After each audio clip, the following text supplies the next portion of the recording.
के बारे में जानेंगे। विभिन्न वाक्यों में कहाँ कहाँ कर्ता के साथ ने चिन्ह लगता है, कहाँ नहीं लगता है, ये हिंदी भाषा में शुद्ध लेखन के लिए और बोलने के लिए जरूरी है जानना।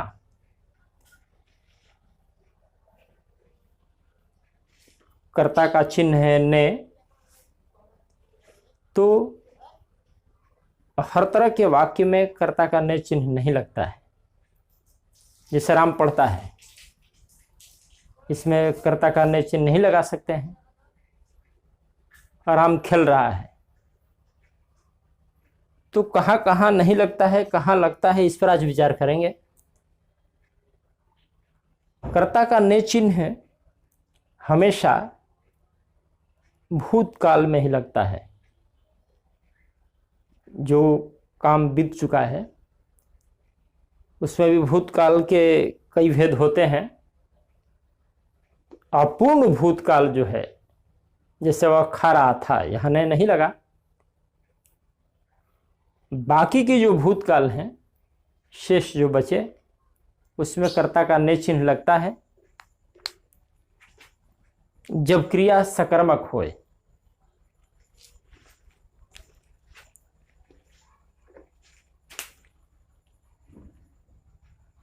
शुरू से हम देखते हैं।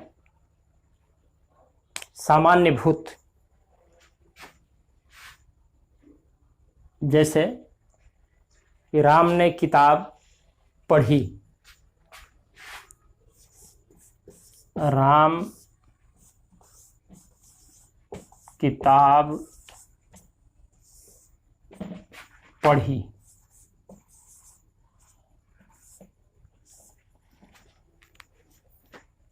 ये कुछ अधूरा लग रहा है, बोलने में भी लिखने में भी। राम किताब पढ़ी, ये पढ़ी क्रिया स्त्रीलिंग हो गई, जबकि हम जानते हैं कि कर्ता के अनुसार क्रिया होती है तो पुल्लिंग होना चाहिए। राम किताब पढ़ा रहा था, लेकिन ये हुआ है इसलिए कि यहाँ ने छूटा हुआ है।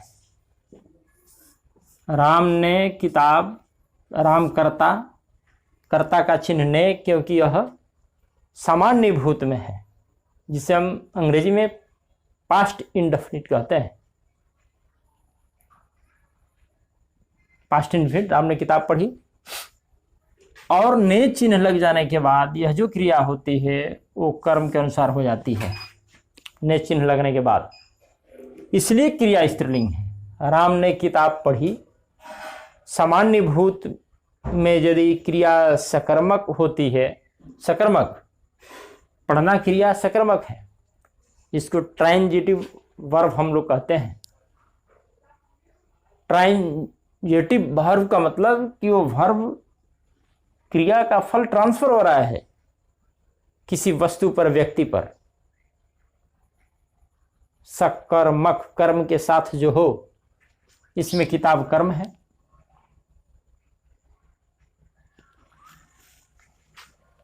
अब यदि यहां हम लिख देते हैं आम, राम ने आम, अब खाई नहीं होगा। राम ने आम खाया। साथ साथ एक चीज ये भी देख रहे हैं हम कि ने चिन्ह लग जाने के बाद क्रिया कर्म के अनुसार हो जा रही है। यहां यदि हम लिख देते हैं सीता,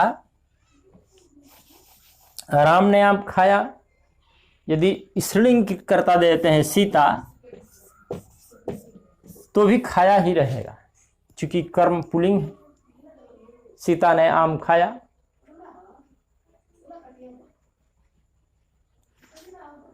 यदि यहां पुल्लिंग करता करते हैं राम, और यहां रोटी लिख देते हैं, तो अब ये खाई, राम ने रोटी खाई। इससे सिद्ध हो रहा है कि जो क्रिया है वो कर्म के अनुसार लग रही है। कर्म की लिंग के अनुसार क्रिया ने चिन्ह लग जाने के बाद, और ये पास्ट इंडेफिनिट है। सामान्य भूतकाल हिंदी में कहते हैं। इसमें यदि क्रिया सकर्मक होती है तो ने चिन्ह लगता है। एक पंक्ति में नियम कि सामान्य भूतकाल में यदि क्रिया सकर्मक है तो कर्ता के साथ ने चिन्ह लगेगा।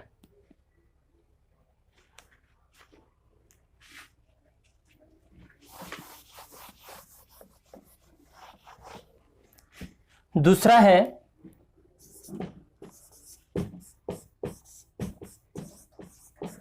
आसन्न भूत। आसन्न भूत, आसन्न भूत का अर्थ हुआ, भूत का अर्थ बीता हुआ। भूत का अर्थ बीता हुआ क्यों होता है, इस पर थोड़ा सा। भू एक धातु है, भू माने होना, भू माने होना। और इसमें जब संस्कृत का एक अक्ति प्रत्यय लगाते हैं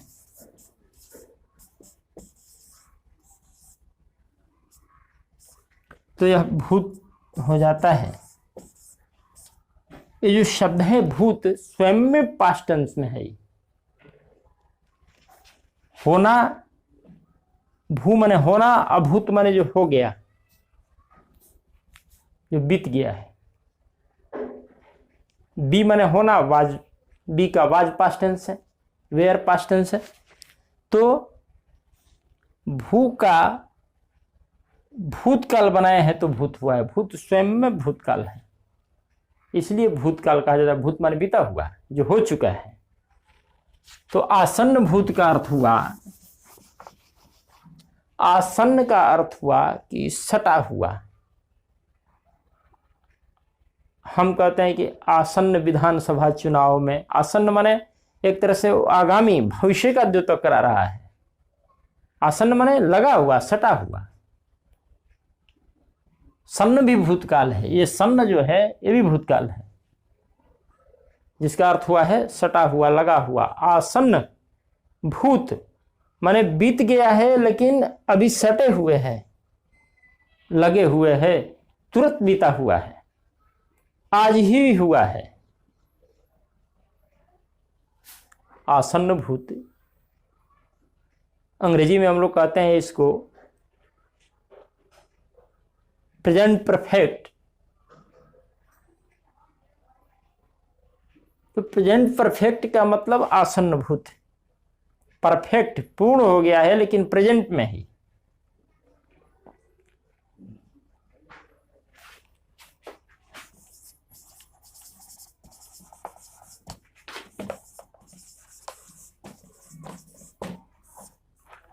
प्रेजेंट परफेक्ट जो है, परफेक्ट माने पूर्ण, और प्रेजेंट माने उसका परिणाम अभी भी दिखाई दे रहा है। जैसे मैं खा चुका हूं, इसका एक वाक्य लिख रहे हैं, मैं खा चुका हूं।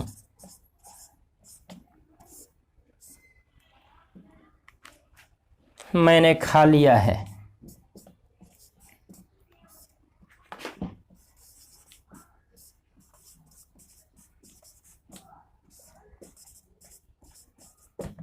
ये दोनों है प्रेजेंट परफेक्ट में और आसन्न भूत में।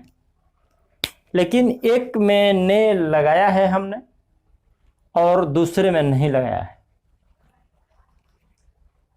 जबकि दोनों आसन्न भूत में है और दोनों सकर्मक क्रियाएं हैं।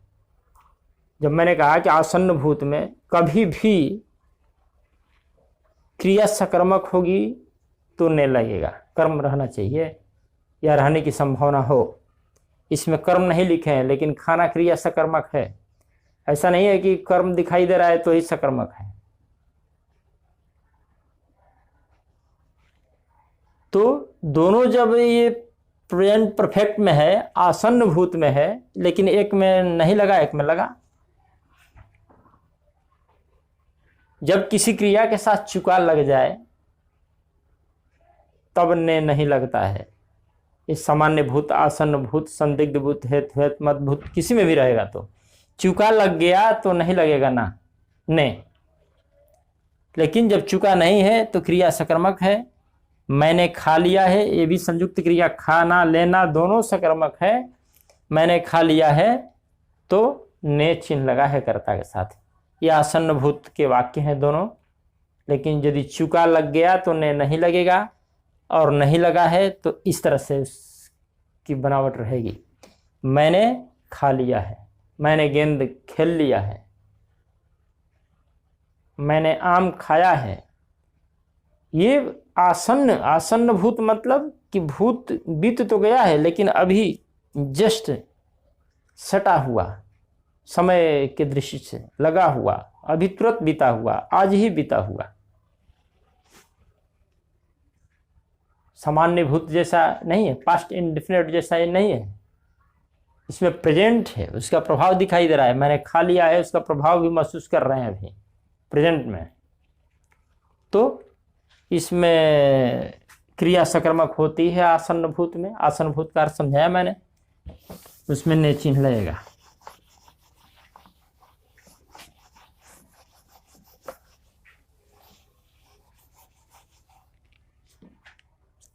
एक है तीसरा पूर्णभूत। सामान्य भूत, आसन भूत, पूर्ण भूत मतलब पास्ट परफेक्ट। ये अंग्रेजी में यदि इसको लिखते हैं हम तो पास्ट परफेक्ट। पास्ट परफेक्ट का वाक्य है। इसमें भी क्रिया सकर्मक होनी चाहिए। जैसे मैंने रोटी खाई थी,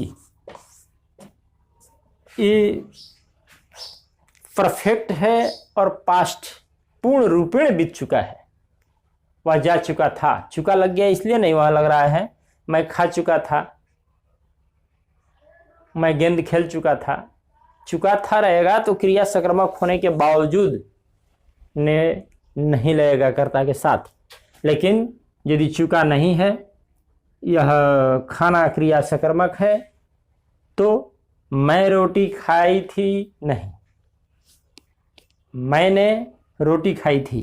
और ये दोनों नियम साथ साथ चलते रहेंगे कि जब भी ने लगा तो क्रिया हमेशा कर्म के लिंग के अनुसार रहेगी।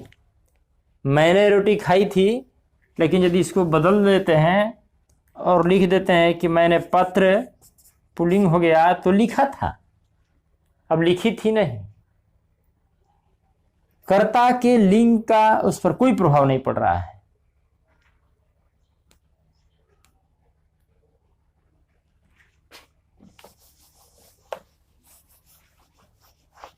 लेकिन मैं रोटी खा चुका था, यदि चुका रहेगा तो ने चिन्ह नहीं। तो आसन्न भूत, सामान्य भूत, पूर्ण भूत। अब देखते हैं एक है संदिग्ध भूत। संदिग्ध भूत काल।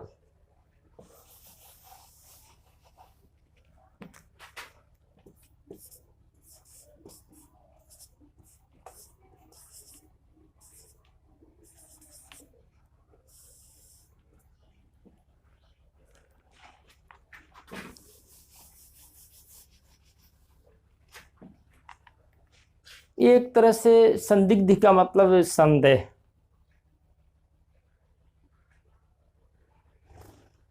इसमें एक तरह से संदिग्ध भूत में एक्सप्रेसिंग सपोजिशन है। ये मान्यता को व्यक्त करता है। हम सोचते हैं कि ऐसा है, लेकिन उसको शो नहीं कर सकते हैं कि हुआ। यह काल जो है, यह प्रीजम्पटिव काल कहते हैं। इसका पैटर्न एक कंजुगेशनल पैटर्न है। संदिग्ध भूत का।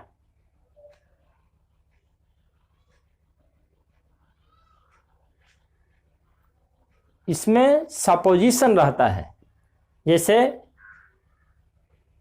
और भूतकाल में ही रहेगा, क्योंकि यह संदिग्ध भूत ही है। जैसे हम कल्पना कर रहे हैं, एक मोहन ने गेंद खेला होगा। संदिग्ध भूत का अर्थ देखेंगे हम, नाम दे दिया गया है, समझने की चीज है। मोहन ने गेंद खेला होगा, एक सपोजिशन है हमारा। अब वो खेला है कि नहीं खेला ये निश्चित नहीं है, ओनली सपोजिशन, एक्सप्रेसिंग सपोजिशन, प्रीजम्पशन। इसका पैटर्न कंजुगेशनल है, इसलिए संदिग्ध भूत है। अब विद्यार्थी को हम बताते हैं संदिग्ध भूत, कुछ नहीं समझ पाता है वो बिना उदाहरण के कि कैसा वाक्य है वो। ये सपोजिशन है हमारा कि भूतकाल में बीते हुए समय में ये काम हुआ होगा।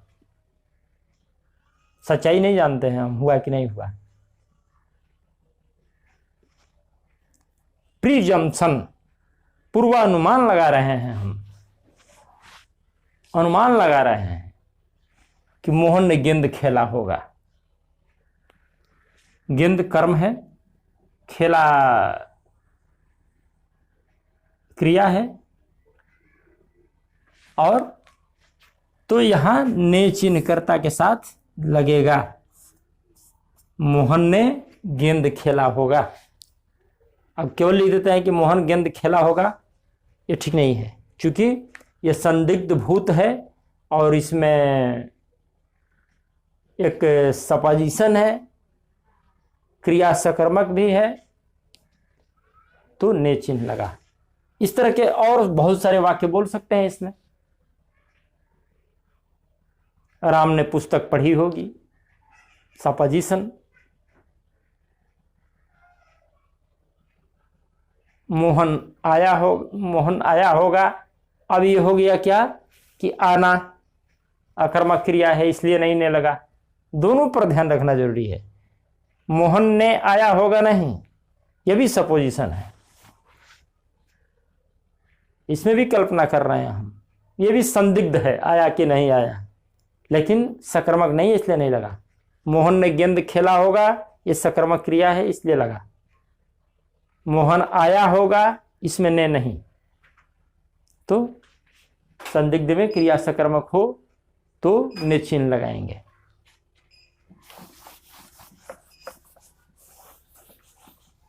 एक है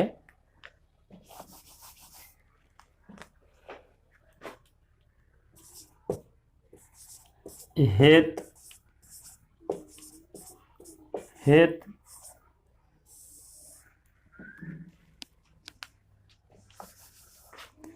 हेतु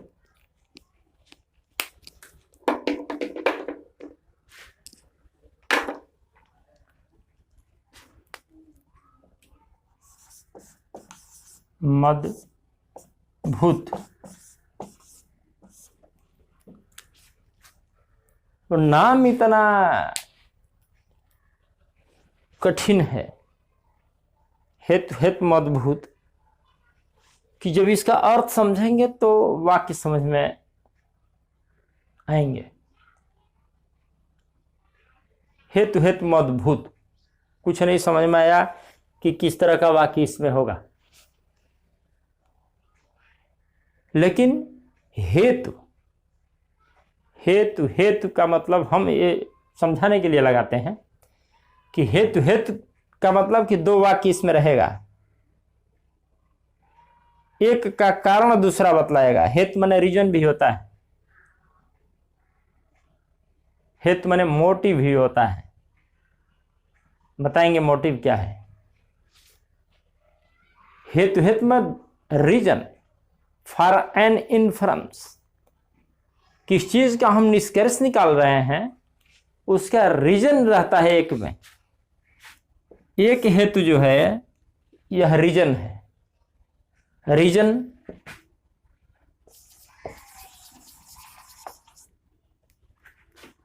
फॉर एन, और एक हेतु जो है वो इन्फरेंस।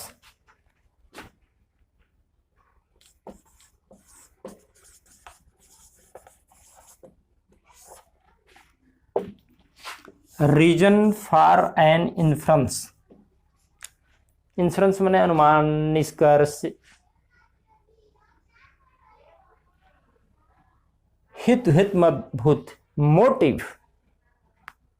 मोटिव का अर्थ हुआ कि एक तरह से वेस्टेड इंटरेस्ट है मेरा उसमें, एक तरह से वो कल्पना है।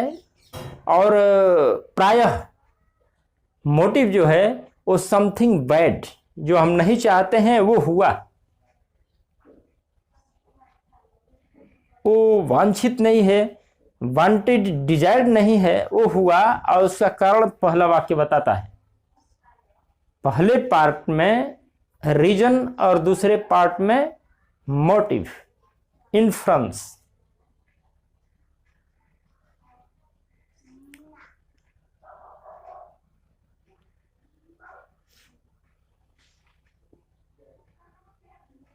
मोटिव माने एक तरह से मोटिव कहते किसको हैं? मोटिव एक तरह से ए रीजन फॉर डूइंग समथिंग, किसी काम के करने होने का कारण है वो। ऑफन बैड, प्रायः अक्सर हम जो नहीं चाहते हैं वो हुआ, उसका रीजन देते हैं इसमें। और भूतकाल में क्रिया होगी। जैसे श्याम ने पुस्तक पढ़ी होती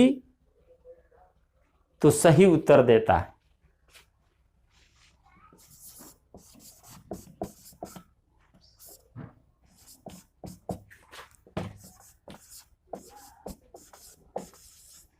पुस्तक पढ़ी होती,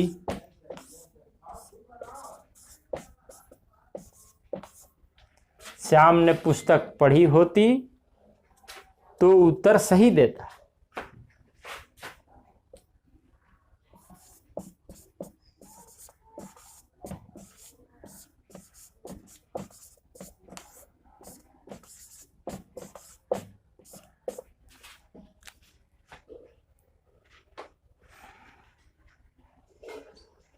ये कैसे कहे हैं कि reason for doing something, a reason for an inference, या यहां ये भी लिख सकते हैं हम कि reason for doing something often bad. ये रीजन है, श्याम ने पुस्तक पढ़ी होती, ये कारण है कि क्यों समथिंग बैड हुआ, तो उत्तर सही देता। उत्तर सही नहीं दिया। ये वाक्य बता रहा है कि श्याम ने उत्तर सही नहीं दिया। ये अवांछित, अनवांटेड, डिजायर्ड नहीं है, उत्तर सही नहीं दिया। ये ऑफन बैड है। अक्सर ऐसे ही वाक्य इसमें आते हैं। क्या ऐसा होता है? तो ऐसा नहीं होता, ये नहीं चाहते हैं हम। और इसका कारण ये बतलाता है पहला पार्ट। उत्तर नहीं सही देने का क्या कारण है? ए रीजन कि श्याम ने पुस्तक नहीं पढ़ी। ये अर्थ ये इसका यही है, श्याम ने पुस्तक पढ़ी होती तो उत्तर सही देता। इसका मतलब कि श्याम ने पुस्तक नहीं पढ़ा और उत्तर सही नहीं दिया। ये भूतकाल में है। श्याम ने पुस्तक, इसलिए यहां ने लगा कर्ता के साथ। पुस्तक स्त्रीलिंग इसलिए पढ़ी होती, स्त्रीलिंग के चलते पढ़ी होती। श्याम ने पुस्तक पढ़ी होती, बीता हुआ काम है, और तो उत्तर सही देता। यहां देती नहीं लिख रहे हैं, क्योंकि ने के चलते इस कर्म के अनुसार क्रिया हुई, यहां ने नहीं, श्याम उत्तर सही देता। तो एक तरह से ये इसका रीजन ये है, इसका कारण ये है। तो एक पार्ट में कारण हेतु और दूसरे पार्ट में समथिंग डूइंग है, यहां कुछ काम किए हम, वो नहीं हुआ वांछित तरीके से, उसका कारण है। यदि अच्छी वर्षा हुई होती तो फसल अच्छा होता, पैदावार अच्छा होता, उत्पादन अच्छा होता। उत्पादन अच्छा नहीं हुआ, अनडिजायर्ड है, ऑफन बैड। मोटिव का इसलिए मैंने कहा एक अर्थ कि मोटिव मतलब कि reason for doing something often bad. यदि मैंने कठिन परिश्रम किया होता तो परीक्षा में सफल हो जाता। तो वहां ने लगता है चिन्ह, जहां इस तरह के वाक्य हो, इसको हम हेतु हेतु मद, मद माने युक्त। जैसे श्रीमद भागवत, मद का मतलब श्रीमद माने श्रीयुक्त, कंटेनिंग श्री। हेतु हेतु मद का मतलब हुआ कि कंटेनिंग रीजन। एक और हेतु लगा दिया, क्यों कि वो बता रहा है मोटिव। हेतु हेतु मद भूत, ये ऐसा वाक्य है जिसमें कुछ काम हुआ और उसका पहले भाग में रीजन बता रहा है। तो इस तरह के वाक्य में भी ये भूतकाल में है ही, क्रिया सकर्मक है, कर्ता के साथ में लगा।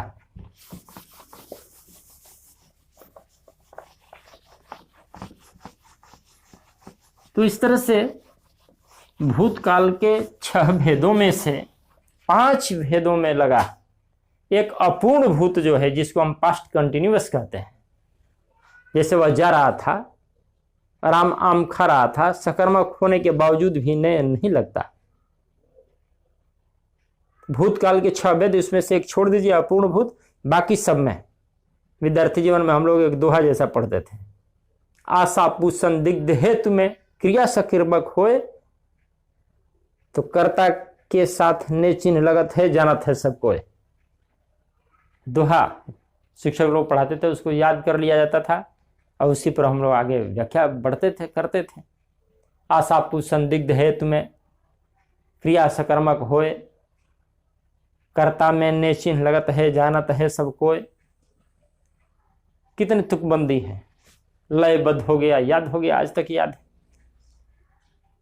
उसी याद के बदौलत लिख रहे हैं। आशा पू संदिग्ध में, आ माने आसन्न भूत, सा माने सामान्य भूत, आशा पू पूर्ण भूत, संदिग्ध हेत माने हेतुमत भूत, अपूर्ण भूत छूट गया। आशा पू संदिग्ध में पहला अक्षर ले लेके बनाने वाले ने कैसा बना दिया।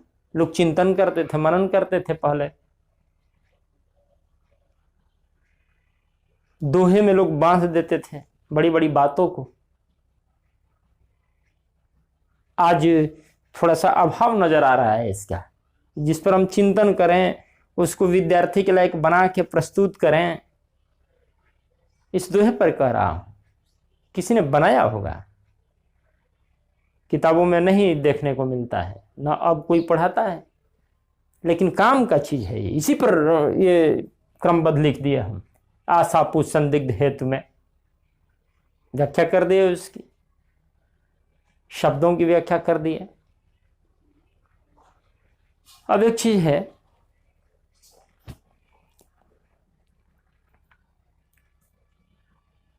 ये तो हुआ कि भूतकाल में क्रिया सकर्मक होए तो लगता है। अब यदि क्रिया अकर्मक भी है और उसके साथ कोई सकर्मक क्रिया जुट जाए, संयुक्त क्रिया हो जाए, जैसे मोहन हंसा,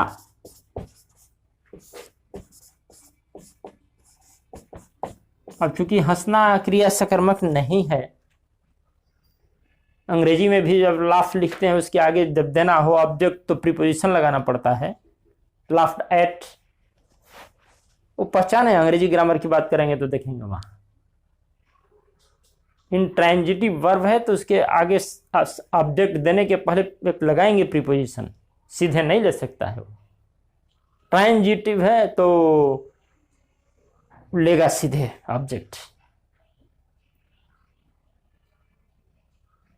I read a book, red transitive सीधे बुक ले लिया।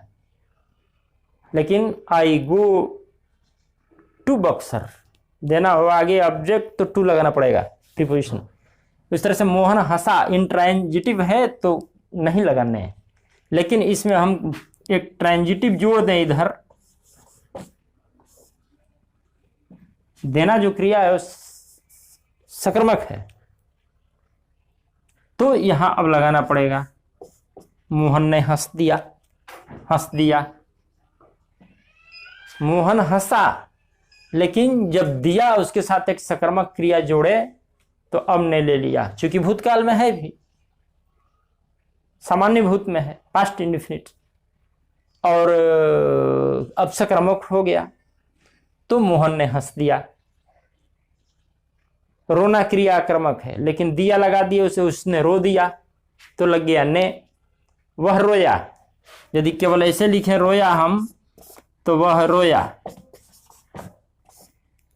लेकिन इसमें हम जोड़ दें कोई सकर्मक दिया तो यहां तुरंत ने लगेगा, तो वह में ने लगाने से क्या इसका रूप बदल जाता है और हो जाता है उसने। उसने का मतलब क्या है, वह ने, रूप बदल गया उसका, प्रोनाउन सर्वनाम का रूप बदलता है। उसने रो दिया। एक चीज और है कि ने को हम संज्ञा के साथ सटा के नहीं लिखते हैं, लेकिन सर्वनाम में सटा देते हैं। ने मोहन के साथ आप देख रहे हैं कि नाम के साथ अलग लिखते हैं ने, लेकिन सर्वनाम के साथ उसमें सटा देते हैं। अब इसके बाद एक और कोई आएगा चिन्ह तो अलग लिखा जाएगा। तो एक ये हुआ कि अकर्मक क्रिया के साथ यदि सकर्मक क्रिया आ जाए तो वहां हम ने लगाते हैं। उसने मुझे जाने दिया, जाना आकर्मक क्रिया है, लेकिन दिया जोड़ दिए तो ने लगा। उसने मुझे जाने दिया। अब एक चीज है, नहाना, खाना, खांसना, थूकना, भौंकना, मुंह से जो कुछ कर रहे हैं हम याद किए हैं ऐसे, उसके साथ अकर्मक होते हुए भी भूतकाल में ने चिन्ह लगता है। क्या क्या है वो? थूकना,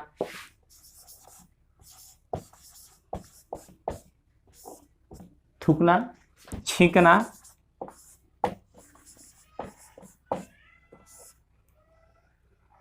खांसना। ये ऐसा कैसा क्रम है? थूकते हैं, खांसते हैं, छींकते हैं। कुत्ता जो है भौंकता है, भूकना।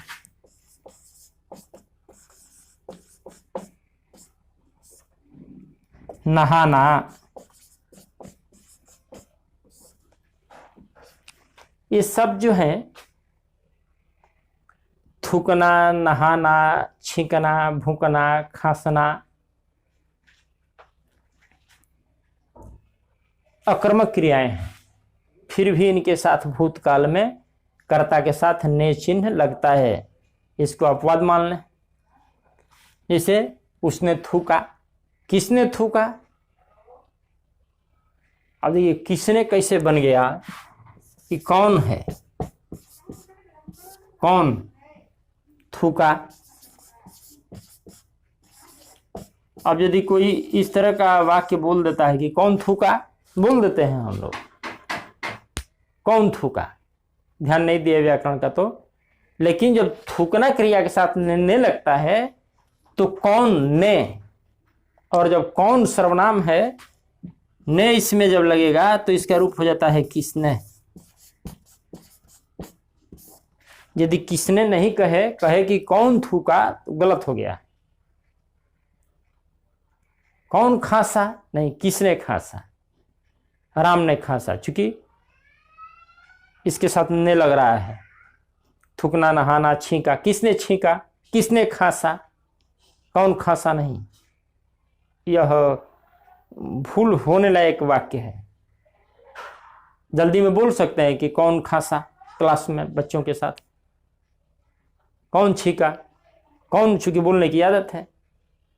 लेकिन ने लगेगा यहां तो किसने, उसने छींका, राम ने छींका।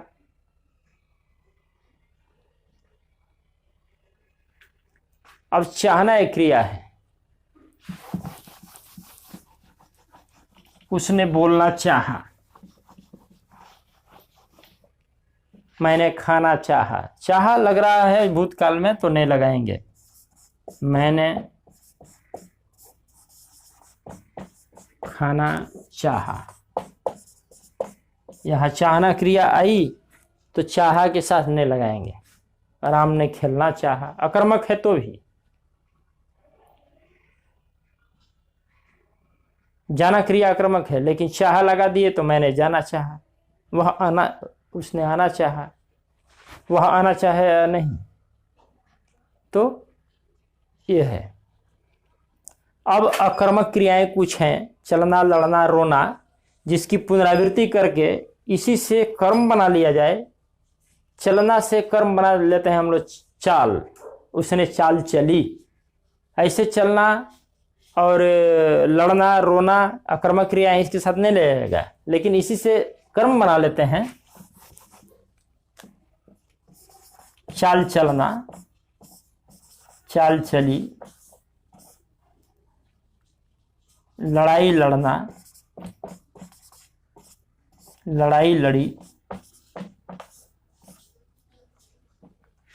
तो चलना, लड़ना, रोना, इसी का यदि कर्म बना देते हैं पुनरावृत्ति करके तो ने लगेगा। जैसे राम ने चाल चली, यह कर्मक क्रिया है, इसी के रूप को हम कर्म बना दिए, पुनरावृत्ति हो गई तो ने चिन्ह लग गया। उसने लड़ाई लड़ी, यहां भी ने लग रहा है।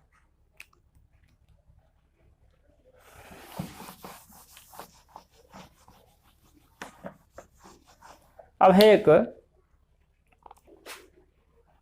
कि कहां कहां नहीं लगता है। अभी जहां जहां बताए वहां लगता है, जहां नहीं बताए वहां नहीं लगता है। लेकिन परंपरा है कि हम लोग वो भी बताते हैं कि कहां कहां नहीं लगता है।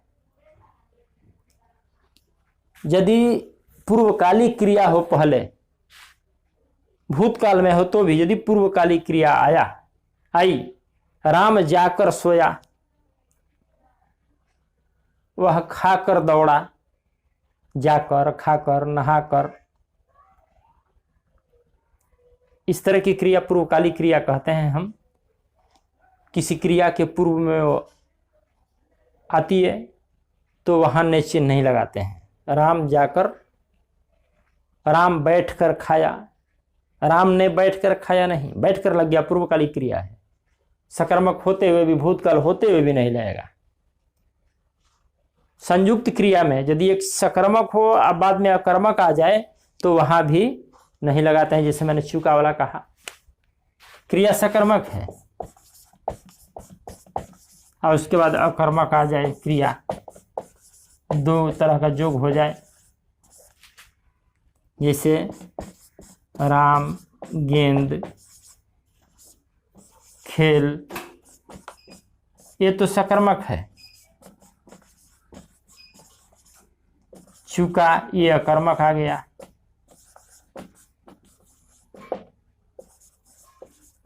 इसलिए यहां ने नहीं लगा। राम गेंद खेल चुका है, क्रिया सकर्मक है और उसके बाद एक अकर्मक आ जाए तो वहां नहीं लगता है। क्रिया के साथ जाना, सकना, चलना, लाना, चुकना हो तो भी नहीं लगता है। क्रिया के साथ यदि जाना, जैसे वह खेल सका, सकना लग गया, खेलना के साथ नहीं लगा।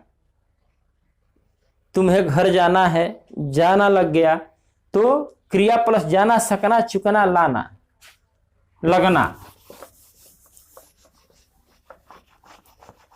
किसी क्रिया के बाद सकर्मक है तो भी सकना आ जाए, जैसे सका, वह नहीं जा सका, वह जा सका,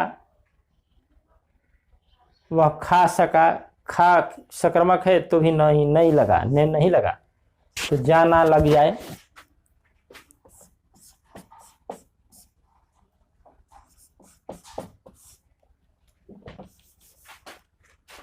चुकना लग जाए, चुका, लगना,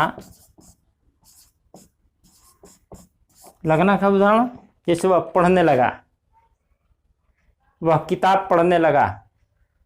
पास्ट टेंस में पढ़ा रहता तो उसने किताब पढ़ी होता, लेकिन लगा लग गया, लगना, तो अब यहाँ कर्ता का ने चिन्ह नहीं लग रहा है। तो जाना, सकना, चुकना, लगना यदि रहे तो उसके साथ हम कर्ता में ने चिन्ह नहीं लगाते हैं, यदि वो सब शर्तें पूरी करे तो भी। तो आज इतना ही। आज हमने देखा कि कर्ता का ने चिन्ह बड़ी महत्वपूर्ण टॉपिक है। यह बोलते समय बहुत गलती करते हैं हम, ने छोड़ छोड़ के बोलते हैं, ख्याल ही नहीं रखते हैं कि कहाँ ने बोलना चाहिए, और लिखते समय भी बहुत गलती होती है इसमें।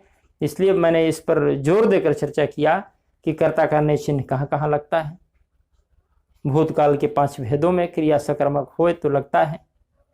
बाकी के और चीज मैंने बताया कि कहाँ कहाँ लगता है, कहाँ नहीं लगना चाहिए, इसको भी मैंने बताया। इस पर ध्यान रखेंगे, सावधानी पूर्वक प्रयोग करेंगे तो गलती होने की संभावना कम रहेगी। धन्यवाद।